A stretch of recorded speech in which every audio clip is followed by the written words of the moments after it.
Hello friends, welcome back to our YouTube channel. आज के इस वीडियो में हम लोग डिस्कस करेंगे वर्ब के पार्ट 2 के बारे में। जैसा कि फर्स्ट पार्ट में हम लोगों ने कुछ रूल्स और पैटर्न्स के बारे में डिस्कस किया था कि वर्ब का किस पैटर्न में यूज़ होता है, और रूल्स के बारे में डिस्कस किया था कहाँ पर कौन सी वर्ब का यूज़ होता है। तो उसी के क्रम में आज हम लोग वर्ब के नेक्स्ट पार्ट पे डिस्कस करने वाले हैं, जिसमें कुछ रूल्स आप लोगों के साथ डिस्कस किए जाएंगे जो आप लोगों के एग्ज़ाम में अक्सर पूछे जाते हैं, जिसमें जो स्टूडेंट्स हैं काफ़ी कंफ्यूज रहते हैं और एग्ज़ाम में पूछे जाने की संभावना सबसे ज़्यादा रहती है। तो उन्हीं के बारे में हम लोग इस वीडियो में डिस्कस करने वाले हैं। अगर आप लोग वीडियो कंप्लीट देख लेते हैं और एक एक कॉन्सेप्ट को अच्छे से समझ लेते हैं तो आज आप लोगों के वर्ब से रिलेटेड जितने भी आप लोगों के कन्फ्यूजन्स हैं वो सब आप लोगों के क्लियर हो जाएंगे। तो सबसे पहले हम लोग देख लेते हैं वे वर्ब जो अन्य वर्ब के साथ प्रयुक्त होते हैं ऑक्सिलरी वर्ब कहलाते हैं। इन्हें हेल्पिंग वर्ब भी कहा जाता है। आप लोगों ने सुना होगा हेल्पिंग वर्ब, ऑक्सिलरी वर्ब। तो ये जो वो वर्ब हैं जो अन्य वर्ब के साथ प्रयुक्त होते हैं, जैसे कि शी कैन रन फास्ट। तो ये जो कैन है और इसके साथ रन का भी प्रयोग हुआ है, तो कैन जो है ये ऑक्सिलरी वर्ब है, या फिर इसको हम लोग हेल्पिंग वर्ब कह सकते हैं, और रन जो है वो मेन वर्ब है। तो ये आप लोगों का पहला कॉन्सेप्ट हो गया। अब जो नेक्स्ट टॉपिक है कैन एवं कुड का प्रयोग, ये आप लोगों से अक्सर एग्जाम में पूछा जाता है कि कैन का प्रयोग कहाँ होता है, कुड का प्रयोग कहाँ होता है। तो सबसे पहला इसमें जो पॉइंट है, कैन का प्रयोग पावर, एबिलिटी तथा कैपेसिटी को अभिव्यक्त करने के लिए किया जाता है। एग्जाम्पल में आप लोग देख सकते हैं he can lift the box, वह जो है बॉक्स को उठा सकता है, यानी कि उसकी सामर्थ्य को यहाँ पर दर्शाया जा रहा है, इसलिए कैन का प्रयोग हुआ है। आई कुड नॉट कम यस्टरडे, मैं कल नहीं आ सका। तो यहाँ पर आप लोगों की पावर, एबिलिटी और कैपेसिटी को दिखाया जा रहा है, तो इसलिए कैन और कुड का प्रयोग किया गया। तो जहाँ भी पावर, एबिलिटी और कैपेसिटी की बात की जाएगी वहाँ पर कैन या कुड का प्रयोग किया जाएगा। नेक्स्ट है कैन का प्रयोग परमिशन देने के भाव को अभिव्यक्त करने के लिए भी किया जाता है। जब परमिशन का होगा, जैसे यू कैन गो नाउ, अब तुम जा सकते हो, या कैन आई हेल्प यू, क्या मैं आपकी मदद कर सकता हूँ। तो इस टाइप के जो भी परमिशन देने वाले भाव होंगे वहाँ पर भी कैन का प्रयोग किया जाता है। तो ये सेकेंड पॉइंट हो गया। थर्ड पॉइंट है कैन का प्रयोग सैद्धांतिक संभावना को अभिव्यक्त करने के लिए किया जाता है। जैसे every one can make a mistake, प्रत्येक व्यक्ति मतलब हर कोई जो है मिस्टेक कर सकता है। तो ये एक जो है सैद्धांतिक भावना है, या हम लोग कह सकते हैं यूनिवर्सल ट्रूथ है। तो जहाँ पर इस टाइप की बात की जाएगी वहाँ पर भी कैन का प्रयोग किया जाएगा। तो ये आप लोगों का कैन का प्रयोग था। एक आप लोगों का पावर, एबिलिटी और कैपेसिटी को अभिव्यक्त करने के लिए कैन का प्रयोग किया जाता है। परमिशन देने के भाव से आप लोगों का कैन का प्रयोग किया जाता है, और सैद्धांतिक संभावना को या यूनिवर्सल ट्रुथ को व्यक्त करने के लिए भी हम लोग कैन का प्रयोग कर सकते हैं। तो ये आप लोगों का कैन एवं कुड हो गया। नेक्स्ट टॉपिक है मे, माइट एवं मस्ट का प्रयोग। तो मे का प्रयोग कहाँ होता है, माइट और मस्ट का प्रयोग। तो मे का प्रयोग संभावना को व्यक्त करने के लिए आता है। It may rain tonight, रात में बारिश हो सकती है। तो यहाँ पर संभावना को व्यक्त किया जा रहा है कि रात में बारिश हो सकती है, तो संभावना को व्यक्त करने के लिए हम लोग मे का प्रयोग करते हैं। इसके अलावा मे का प्रयोग इच्छा को व्यक्त करने के लिए ऑप्टेटिव सेंटेंस में किया जाता है। ऑप्टेटिव सेंटेंस कौन से होते हैं, मे यू लिव लॉन्ग। यहाँ पर आप लोग देख सकते हैं कि मे का प्रयोग यहाँ पर इच्छा को व्यक्त करने के लिए किया जा रहा है कि आप जो है लंबा, आपकी उम्र लंबी हो। तो यहाँ पर मे का प्रयोग ऑप्टेटिव सेंटेंस में किया गया है। तो मे का प्रयोग इच्छा को व्यक्त करने के लिए ऑप्टेटिव सेंटेंस में भी किया जाता है। नेक्स्ट है माइट का प्रयोग कम संभावना को व्यक्त करने के लिए किया जाता है, और जबकि यहाँ पर मे होगा, मे का प्रयोग अधिक संभावना को व्यक्त करने के लिए किया जाता है। जहाँ पर अधिक संभावना होगी वहाँ पर मे का प्रयोग किया जाएगा, और जहाँ पर कम संभावना होगी वहाँ पर माइट का प्रयोग किया जाएगा। एग्जाम्पल से हम लोग समझ सकते हैं, he might pass the exam, वह एग्ज़ाम पास कर लेगा, but seeing his intelligence I do not have much hope, लेकिन उसकी जो बुद्धिमत्ता को देखकर मुझे ज़्यादा भरोसा नहीं है। तो यहाँ पर बहुत कम संभावना व्यक्त की जा रही है कि वह एग्ज़ाम को पास करेगा, तो इसीलिए यहाँ पर माइट का प्रयोग किया गया। जहाँ पर मे का प्रयोग किया जाएगा वहाँ पर अधिक संभावना होगी, और जहाँ पर माइट का प्रयोग किया जाएगा वहाँ पर कम संभावना होगी। और अगर संभावना बहुत अधिक होती है तो वहाँ पर मस्ट का प्रयोग करते हैं। मे, माइट और मस्ट तीनों का प्रयोग संभावना में किया जाता है। मे का प्रयोग अधिक संभावना के लिए, माइट का प्रयोग कम संभावना के लिए, और मस्ट का प्रयोग सबसे अधिक संभावना के लिए। जैसे he stays in 5 star hotels and travels by flight, he must be very rich, वह जो है 5 स्टार होटल में रहता है और फ्लाइट से ट्रेवल करता है, ही मस्ट बी वेरी रिच।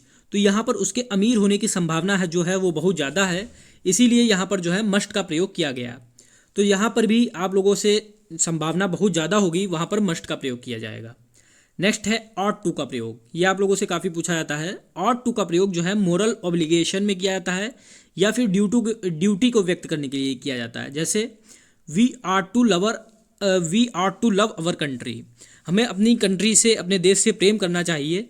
तो ये आप लोगों का जो है मॉरल चीज़ दिखा रहा है या ड्यूटी दिखा रहा है, तो यहाँ पर ऑट टू का प्रयोग किया गया है। तो जहाँ पर भी मॉरल ऑब्लिगेशन का प्रयोग किया जाएगा या ड्यूटी का प्रयोग किया जाएगा, वहाँ पर ऑट टू का प्रयोग किया जाएगा। नेक्स्ट है डेयर एवं नीड का प्रयोग। तो डेयर जो है वो दुस्साहस को व्यक्त करता है, डेयर हिम्मत, और जो नीड है वो ज़रूरत को व्यक्त करता है। जहाँ पर ज़रूरत के संदर्भ में बात की जाएगी तो वहाँ पर नीड का प्रयोग होगा, और जहाँ पर दुस्साहस के संबंध में बात की जाएगी वहाँ पर डेयर का यूज होगा। अब इसके अलावा कुछ और रूल्स हैं, उनको हम लोग यहाँ पर देख सकते हैं। जैसे यहाँ पर 3 एग्जाम्पल दिए गए हैं। Being I could not come, being a rainy day I could not come, walking along the road my pen fell down. तो ये 3 एग्जाम्पल हैं, इनको हम लोग समझ लेते हैं। अगर वाक्य में बीइंग के पहले किसी सब्जेक्ट का उल्लेख नहीं हो तो सेकंड भाग का सब्जेक्ट पहले भाग का भी सब्जेक्ट बन जाता है और वाक्य का अर्थ सही निकलता है। जैसे बीइंग के पहले अगर किसी भी सब्जेक्ट का यूज़ नहीं हुआ है, जैसे बीइंग यहाँ पर कोई यूज़ नहीं हुआ है, तो इसका जो सेकंड भाग का सब्जेक्ट है जो आई है वो पहले भाग का भी सब्जेक्ट बन जाएगा, इसका भी सब्जेक्ट बन जाएगा और वाक्य का अर्थ जो है सही निकलेगा। जैसे अगर दूसरे वाक्य में बीइंग के पहले सब्जेक्ट का प्रयोग नहीं किया जाए तो आई रेनी डे का भी सब्जेक्ट बन जाता है। जैसे कि यहाँ पे बीइंग अ रेनी डे लिखा है, आई कुड नॉट कम, अगर यहाँ पर हम लोग सब्जेक्ट का प्रयोग नहीं करेंगे पहले वाक्य में तो ये जो आई है ये फर्स्ट पार्ट का भी बन जाएगा, being I a rainy day. तो आप लोगों का वाक्य जो है वो गलत हो जाएगा, इसलिए यहाँ पर जो है इससे वाक्य का अर्थ गलत हो जाता है, इसलिए being it a rainy day का प्रयोग किया जाता है। तो जब भी आप लोग देखेंगे कि इस टाइप बीइंग से वाक्य शुरू होंगे और उससे पहले कोई भी सब्जेक्ट नहीं होगा, तो जो सेकंड सेंटेंस होगा उसका जो सब्जेक्ट है वो पहले सेंटेंस का भी आप लोगों का सब्जेक्ट बन जाएगा। इसीलिए यहाँ पर जो सेकंड वाक्य है आप लोगों का बीइंग अ रेनी डे की जगह being it a rainy day होगा, जैसे यहाँ पर भी एक सब्जेक्ट का यूज़ होगा और यहाँ पर भी एक सब्जेक्ट का यूज होगा, तो आप लोगों का वाक्य का अर्थ सही निकलेगा। अगर हम लोग यहाँ पर सब्जेक्ट यूज़ नहीं करेंगे तो ये जो आई है ये यहाँ पर सब्जेक्ट बन जाएगा being I a rainy day, तो आप लोगों के वाक्य का जो अर्थ है वो गलत हो जाएगा। इसीलिए इसका जो सही वाक्य होगा being it a rainy day I could not come. Next है इसी प्रकार तीसरे वाक्य में भी वॉकिंग के लिए उपयुक्त सब्जेक्ट का प्रयोग करना चाहिए, अन्यथा माई पेन पहले भाग का सब्जेक्ट बन जाएगा। जैसे यहाँ पर वॉकिंग से पहले कोई भी सब्जेक्ट नहीं है और यहाँ पर आप लोग देख सकते हैं माई पेन सब्जेक्ट है। अगर हम लोग यहाँ पे कोई भी सब्जेक्ट सही सब्जेक्ट यूज़ नहीं करेंगे तो ये माई पेन इसका भी सब्जेक्ट बन जाएगा और जो आपका सेंटेंस है वो गलत हो जाएगा। इसीलिए यहाँ पर जो है हम लोगों को उचित जो सब्जेक्ट है, जो सही सब्जेक्ट है उसका यूज़ यहाँ पर करना पड़ेगा। यहाँ पर जो सही आप लोगों का हो जाएगा while I was walking along the road. तो यहाँ पर जो सही सेंटेंस होगा while I was walking along the road my pen fell down. जब रोड पर चलते टाइम मेरा जो पेन है वो गिर गया। तो यहाँ पर जो आप लोग सब्जेक्ट दो अलग अलग सेंटेंस होंगे तो आप लोग दो अलग अलग सब्जेक्ट का यूज़ करेंगे अगर सेंटेंस जो है वो बीइंग से स्टार्ट हो रहा है तो। अन्यथा जो है आप लोगों का जो सेकंड सेंटेंस है उसका जो सब्जेक्ट है वो पहले सेंटेंस का सब्जेक्ट बन जाएगा, पहले पार्ट का जो आप लोगों का सब्जेक्ट है वो बन जाएगा। नेक्स्ट है किसी वर्ब का प्रयोग एडजेक्टिव के रूप में किसी नाउन की विशेषता बताने के लिए किया जाता है तो वर्ब जो है थर्ड फॉर्म में ही होना चाहिए। जैसे spoken English, revised edition, written document, तो यहाँ पर जो वर्ब है वो थर्ड फॉर्म में है। यहाँ पे आप लोग देख सकते हैं दिए गए उदाहरण में इंग्लिश, एडिशन और डॉक्यूमेंट नाउन है जिनकी विशेषता बताने के लिए वर्ब का प्रयोग हो रहा है, इसलिए वर्ब की थर्ड फॉर्म का प्रयोग करना उचित होगा। जैसे स्पोकन इंग्लिश तो इंग्लिश की विशेषता बता रहा है, एडिशन रिवाइज्ड यानी एडिशन जो है रिवाइज हो गया, एडिशन की विशेषता बता रहा है, डॉक्यूमेंट रिटन जो डॉक्यूमेंट की विशेषता बता रहा है कि वो रिटन है। तो जब भी इनका प्रयोग विशेषता बताने के लिए भी किसी वर्ब का प्रयोग विशेषता बताने के लिए किया जाएगा तो वर्ब की थर्ड फॉर्म का यूज़ हमेशा होगा। तो ये आप लोगों का एक हो गया।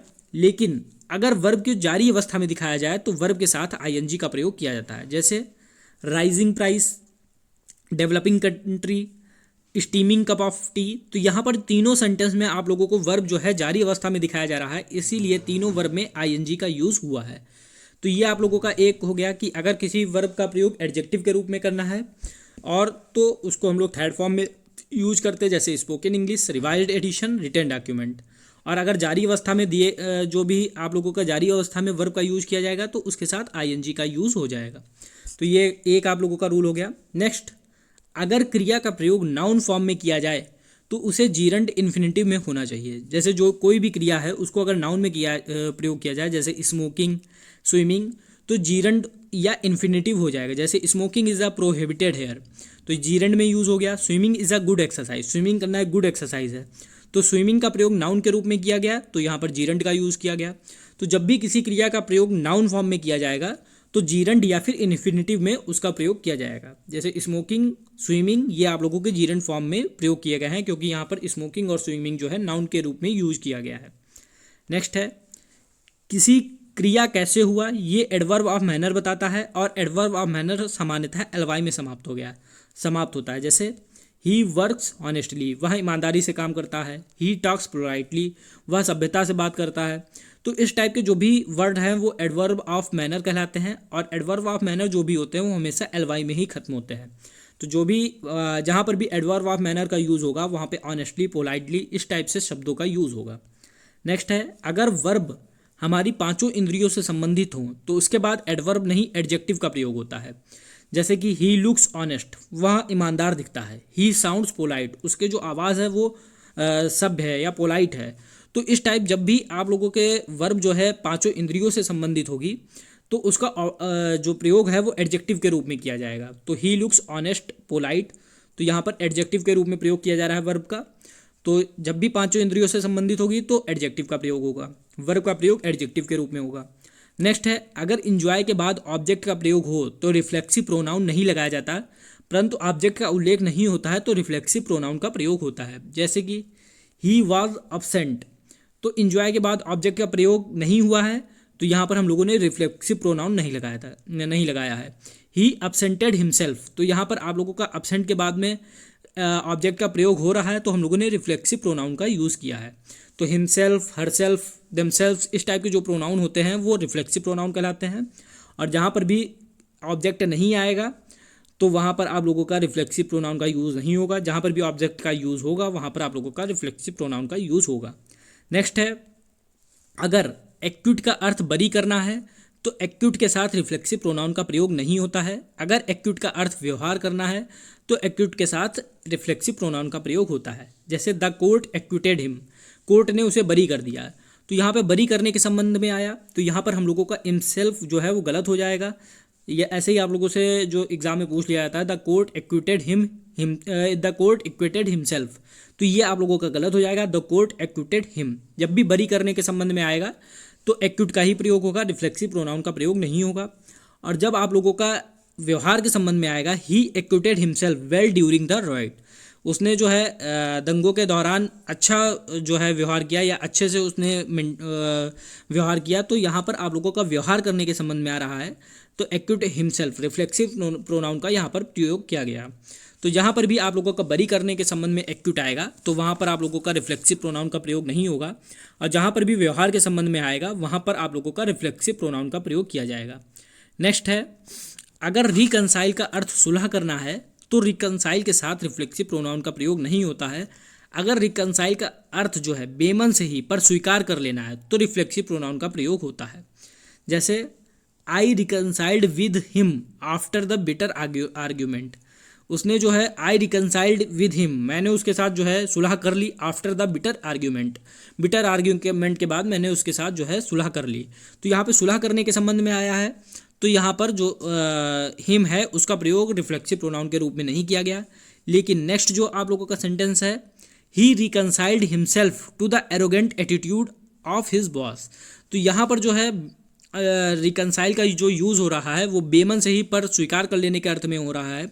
रिकंसाइल्ड himself to the arrogant attitude of his boss, तो यहाँ पर बेमन से ही स्वीकार कर रहा है, इसलिए यहाँ पर हम लोगों ने जो है हिमसेल्फ जो है रिफ्लेक्सिव प्रोनाउन का यूज़ किया है। तो जहाँ पर भी सुलह करने के संबंध में आएगा वहाँ पर रिफ्लेक्सिव प्रोनाउन का यूज़ नहीं होगा, और जहाँ पर बेमन से ही पर स्वीकार कर लेना है तो वहाँ पर रिफ्लेक्सिव प्रोनाउन का यूज होगा। नेक्स्ट है, अगर एक वाक्य में एक वर्ब के दो फॉर्म्स की ज़रूरत हो तो दो फॉर्म्स का प्रयोग करना चाहिए। जैसे I have never and will never cheat you, तो यहाँ पर I have never and will never cheat you ये जो है आप लोगों का सेंटेंस जो है गलत हो जाएगा, क्योंकि यहाँ पर दो आप लोगों के फॉर्म्स की ज़रूरत पड़ रही है। ये जो आपका सेकंड सेंटेंस है ये सही है। जैसे आई हैव नेवर चीटेड, तो यहाँ पे हैव के साथ चीटेड आ गया, and will never cheat you, तो विल के साथ फर्स्ट फॉर्म आ गई चीट यू। तो जो दो अलग अलग यहाँ पर वर्ब्स की फॉर्म की ज़रूरत थी, तो यहाँ पर दो अलग अलग फॉर्म के जो यूज़ है वो भी किया जाएगा। अगर हम लोग इस तरीके से सेंटेंस को लिखते तो ये आप लोगों का सेंटेंस गलत हो जाता। जब भी दो फॉर्म्स की ज़रूरत पड़ेगी तो हम लोग दो फॉर्म्स में उसका प्रयोग करेंगे, हैव के साथ चीटेड और विल के साथ चीट। नेक्स्ट है काल्पनिक पद के लिए सब्जेक्ट के साथ वर का प्रयोग होगा। यहाँ पे SUBJECT होगा। तो सब्जेक्ट के साथ वर का प्रयोग होता है if he were a king, अगर वह राजा होता। तो अगर जब भी काल्पनिक शब्द होगा, अगर वह राजा होता या इस टाइप से, तो हमेशा सब्जेक्ट के साथ वर का प्रयोग किया जाता है। नेक्स्ट है ऑप्टेटिव वाक्यों में सिंगुलर सब्जेक्ट के साथ प्लूरल वर्ब का प्रयोग होता है, जैसे लॉन्ग लिव द किंग। तो यहाँ पर जब भी सिंगुलर जो सब्जेक्ट है वो सिंगुलर होगा और जो वर्ब है वो हमेशा प्लूरल रहेगा, जैसे यहाँ पर लॉन्ग लिव का यूज़ हुआ है। तो ऑप्टेटिव वाक्यों में सिंगुलर सब्जेक्ट के साथ प्लूरल वर्ब का प्रयोग किया जाता है। नेक्स्ट है ऐसे कई वर्ब हैं जिनके पहले आर्टिकल का प्रयोग करके उसे नाउन का रूप दिया जाता है, जैसे ही इज़ वॉकिंग। तो यहाँ पर जो वॉकिंग है ये क्रिया है, लेकिन he is going for a walk, तो यहाँ पर जो वॉक है ये आप लोगों का नाउन का रूप है, क्योंकि यहाँ पर जो है वॉक के पहले आर्टिकल ए का ही प्रयोग कर दिया गया है। तो ऐसे बहुत से नाउन होते हैं जिनके पहले आर्टिकल का यूज़ करके आप लोग इसको नाउन के रूप में परिवर्तित कर सकते हैं। तो ऐसी बहुत सी वर्ब हैं जिनके पहले आप आर्टिकल का यूज़ करेंगे तो वो नाउन में कन्वर्ट हो जाएंगे। अगर आप लोग नॉर्मल देखेंगे ही इज़ वॉकिंग, तो वॉकिंग एक क्रिया है, लेकिन he is going for a walk, तो वॉक से पहले हम लोगों ने आर्टिकल का यूज़ किया, तो इसलिए वॉक जो है यहाँ पर नाउन के रूप में है। नेक्स्ट है अगर वाक्य में अलग अलग वर्ब के साथ अलग अलग प्रीपोजिशन की ज़रूरत पड़ती है तो सभी प्रीपोजिशन का प्रयोग किया जाता है, जैसे amphibians can live on land and in water. जो एम्फीबियंस होते हैं वो लैंड पर भी रह सकते हैं और वाटर में भी रह सकते हैं। तो यहाँ पर दो प्रीपोजिशन का प्रयोग किया गया, जैसे on land and in water. तो जब भी दो प्रीपोजिशन की आवश्यकता होगी तो वहाँ पर हम लोग दो प्रीपोजिशन का प्रयोग करेंगे। अगर यही वाक्य लिखा होता है amphibians can live on land and water, तो ये आप लोगों का सेंटेंस गलत हो जाता है। यहाँ पर दो प्रीपोजिशन की आवश्यकता है, इसलिए हमें दो प्रीपोजिशन का यूज़ करना पड़ेगा। नेक्स्ट है अगर वाक्य में इट इज़ हाई टाइम या फिर इट्स टाइम का प्रयोग हो और उसके बाद सब्जेक्ट का उल्लेख हो, तो सब्जेक्ट के बाद वर्ब की सेकेंड फॉर्म का भी प्रयोग होता है, जैसे it is high time you did something. तो इट इज़ हाई टाइम का प्रयोग हुआ, तो यहाँ पर डिड जो है वर्ब की सेकेंड फॉर्म का यूज़ किया गया। तो जब भी इट इज़ हाई टाइम या इट्स टाइम का प्रयोग होगा तो उसके बाद सब्जेक्ट का उल्लेख होगा, तो आप लोग सब्जेक्ट के बाद में वर्ब की सेकेंड फॉर्म का यूज़ करेंगे। तो ये आज के कुछ रूल्स थे, एक बार फिर से देख लेते हैं। तो सबसे पहला हम लोगों का था वे वर्ब जो अन्य वर्ब के साथ प्रयुक्त होते हैं ऑक्सिलरी वर्ब या फिर हेल्पिंग वर्ब कहलाते हैं, जैसे सी कैन रन फास्ट। तो यहाँ पर कैन जो है वो आप लोगों की ऑक्सिलरी वर्ब है। फिर कैन एवं कुड का प्रयोग हम लोगों ने देखा। कैन का प्रयोग जो है पावर, एबिलिटी और कैपेसिटी को अभिव्यक्त करने के लिए किया जाता है, जैसे he can lift the box, वो बॉक्स उठा सकता है। आई कुड नॉट कम यस्टरडे, मैं कल नहीं आ सका। तो पावर, एबिलिटी और कैपेसिटी को अभिव्यक्त करने के लिए हम लोग कैन का प्रयोग करते हैं। कैन का प्रयोग परमिशन देने के भाव से भी होता है, जैसे यू कैन गो नाउ, तुम अब जा सकते हो। कैन आई हेल्प यू, क्या मैं आपकी मदद कर सकता हूँ। तो परमिशन देने के भाव में भी कैन का प्रयोग होगा। कैन का प्रयोग सैद्धांतिक संभावना को अभिव्यक्त करने के लिए किया जाता है, या फिर यूनिवर्सल ट्रूथ, जैसे एवरीवन कैन मेक मिस्टेक, हर कोई प्रत्येक व्यक्ति गलती कर सकता है। तो ये एक सैद्धांतिक भावना है, तो यहाँ पर भी कैन का प्रयोग किया जा सकता है। नेक्स्ट है मे, माइट एवं मस्ट का प्रयोग। मे का प्रयोग संभावना को व्यक्त करने के लिए किया जाता है, जैसे इट मे रेन टुनाइट, रात में बारिश हो सकती है। तो यहाँ पर संभावना व्यक्त की जा रही है, इसलिए मे का प्रयोग किया गया। नेक्स्ट मे का प्रयोग इच्छा को व्यक्त करने के लिए ऑप्टेटिव सेंटेंस में होता है, जैसे मे यू लिव लॉन्ग। तो यहाँ पर इच्छा को व्यक्त किया जा रहा है, इसलिए यहाँ पर मे का प्रयोग किया गया। माइट का प्रयोग कम संभावना के लिए और मे का प्रयोग जो है अधिक संभावना के लिए किया जाता है, जैसे he might pass the exam but seeing his intelligence I do not have much hope. वह एग्ज़ाम पास कर सकता है लेकिन उसकी बुद्धिमत्ता को देखकर मुझे ज़्यादा आशा नहीं है, यानी कि संभावना कम है, इसीलिए यहाँ पर माइट का प्रयोग किया गया। अगर संभावना बहुत अधिक होती है तो हम लोग मस्ट का प्रयोग करते हैं, जैसे he stays in 5 star hotels and travels by flight he must be very rich. तो यहाँ पर उसके अमीर होने की संभावना बहुत अधिक है, इसीलिए यहाँ पर मस्ट का प्रयोग किया गया। नेक्स्ट है ऑट टू का प्रयोग। ऑट टू का प्रयोग मॉरल ऑब्लिगेशन या ड्यूटी को व्यक्त करने के लिए किया जाता है। We are to love our country, हमें अपनी देश से प्रेम करना चाहिए, तो यहाँ पर ये हम लोगों का मॉरल ऑब्लिगेशन है, तो इसलिए यहाँ पर ऑट टू का प्रयोग किया गया। नेक्स्ट है डेयर एवं नीड का प्रयोग। डेयर दुस्साहस के रूप में और नीड का प्रयोग जो है जरूरत के रूप में किया जाता है। नेक्स्ट हम लोगों ने यहाँ पे देखा being I could not come, being a rainy day I could not come, walking along the road my pen fell down. तो ये 3 एग्जाम्पल थे। इसमें यह था कि अगर आप लोगों का जो सेंटेंस है वो बीइंग से स्टार्ट हो रहा है, उससे पहले किसी भी सब्जेक्ट का अगर उल्लेख नहीं हो रहा है, तो जो सेकंड पार्ट है आप लोगों के सेंटेंस का, उसका जो सब्जेक्ट है वो पहले पार्ट का सब्जेक्ट बन जाता है। तो जैसे सेकंड वाक्य में यहाँ पर बीइंग अ रेनी डे है, आई कुड नॉट कम, तो यहाँ पर बीइंग से पहले कोई भी सब्जेक्ट नहीं आया है, तो जो सेकंड पार्ट का आप लोगों का सब्जेक्ट है ये फर्स्ट पार्ट का भी सब्जेक्ट बन जाएगा और आप लोगों का जो सेंटेंस है वो गलत हो जाएगा। इसीलिए यहाँ पर आप लोगों को प्रॉपर सब्जेक्ट का प्रयोग करना पड़ेगा। Being it a rainy day I could not come. ऐसे सेकंड सेंटेंस है, इसमें आप लोगों का walking along the road my pen fell down, तो ये जो माई पेन है इसमें कोई सब्जेक्ट का प्रयोग नहीं हुआ है, तो ये माई पेन फर्स्ट पार्ट का भी सब्जेक्ट बन जाएगा और आपका सेंटेंस गलत हो जाएगा। इसलिए यहाँ पर while I was walking along the road का प्रयोग करना चाहिए। नेक्स्ट है, किसी वर्ब का प्रयोग एडजेक्टिव के रूप में किसी नाउन की विशेषता बताने के लिए किया जाता है, तो वर्ब की थर्ड फॉर्म का प्रयोग होता है। जैसे spoken English, revise edition, written document. तो डॉक्यूमेंट की विशेषता है कि वो रिटन है, एडिशन का विशेषता है कि वो रिवाइज है। तो जब भी किसी भी नाउन का प्रयोग विशेषता के रूप में किया जाएगा तो वहाँ पर वर्ब की थर्ड फॉर्म का प्रयोग किया जाएगा, जैसे स्पोकन, रिवाइज्ड, रिटन। नेक्स्ट है, अगर वर्ब को जारी अवस्था में दिखाना है तो आईएनजी का प्रयोग किया जाता है, ये नॉर्मल सी बात है। Rising price, developing country, steaming cup of T. तो जब भी जारी अवस्था में होगा तो वर्ब की जो वर्ब के साथ है आईएनजी का प्रयोग किया जाएगा। अगर वर्ब का प्रयोग नाउन फॉर्म में किया जाए तो उसे जीरंड या इन्फिनिटिव में होना चाहिए। जैसे smoking is prohibited here, swimming is a good exercise. तो यहाँ पर जो वर्ब का प्रयोग है नाउन फॉर्म में किया जा रहा है, इसीलिए यहाँ पर आईएनजी लगाकर इसको जीरंड में बनाया गया। नेक्स्ट है, क्रिया कैसे हुआ, ये एडवर्ब ऑफ मैनर बताता है और एडवर्ब ऑफ मैनर के साथ एलवाई का प्रयोग किया जाता है। तो जहाँ पर भी आप लोगों को एलवाई दिखेगा वहाँ पर आप लोगों का ये एडवर्ब ऑफ मैनर होगा। नेक्स्ट है, अगर आप लोगों की वर्ब जो है पांचों इंद्रियों से संबंधित होगी तो वहाँ पर एडवर्ब जो है एडवर्ब का प्रयोग नहीं होगा, एडजेक्टिव का प्रयोग होगा। जैसे ही लुक्स ऑनेस्ट, वह ईमानदार दिखता है, तो ये विशेषता को दिखा रहा है।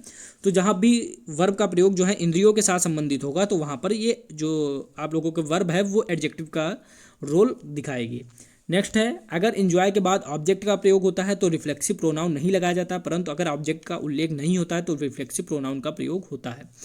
तो यहाँ पर आप लोग देख सकते हैं, ही वॉज अपसेंट, यहाँ पर रिफ्लेक्सिव प्रोनाउन का प्रयोग नहीं हुआ। ही अपसेंटेड हिमसेल्फ, तो यहाँ पर रिफ्लेक्सिव प्रोनाउन का प्रयोग हुआ है, क्योंकि यहाँ पर ऑब्जेक्ट का उल्लेख नहीं हुआ है इसलिए रिफ्लेक्सिव प्रोनाउन का प्रयोग हुआ है, और यहाँ पर आप लोगों को ऑब्जेक्ट का प्रयोग हुआ है इसलिए रिफ्लेक्सिव प्रोनाउन का प्रयोग नहीं हुआ है। नेक्स्ट है, अगर एक्यूट का अर्थ बरी करना है तो एक्यूट के साथ रिफ्लेक्सिव प्रोनाउन का प्रयोग नहीं होता है।